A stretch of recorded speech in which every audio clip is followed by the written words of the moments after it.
శ్రీ విష్ణు మహాపురాణంలో వేదం ఎందువల్ల వచ్చింది అంటే ఒక మాట చెప్తారు. వేదం ఎందుకు ఉత్పత్తి అయింది అంటే ప్రత్యక్షేన అనుమానేన యస్తూపాయం నవిద్యతే. మనకి అనేక వేదనలకి ప్రత్యక్ష ప్రమాణాలతో కానీ అనుమాన ప్రమాణాలతో కానీ ఉపాయము దొరకకపోతే ఆ ఉపాయాన్ని చెప్తుంది వేదము. ఇది చెప్తున్నాడు.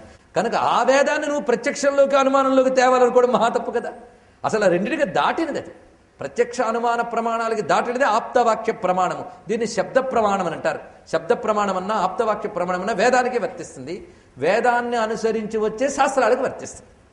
అది వేదాన్ని అనుసరించేవేమిటి? ఇతిహాస పురాణాభ్యాం వేదం సముపబృంహయేత్ అని చెప్పారు.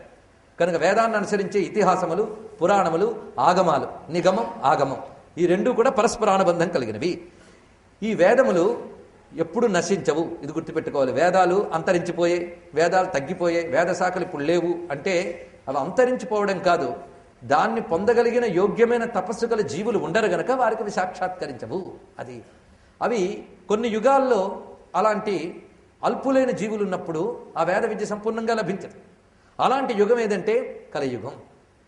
అలాంటి కలియుగం వస్తోంది అనగా దాని ముందు యుగం చివరిలో మహానుభావుడైనటువంటి దయామయుడైనటువంటి నారాయణం సంభూతుడైన నా కొడుకున్నాడయ్యా, ఆయన ఈ వేదాలనిలో ఒక వేదాన్ని తీసుకుని 4గా విభజిస్తాడు అని చెప్తున్నారు. ఎవరు?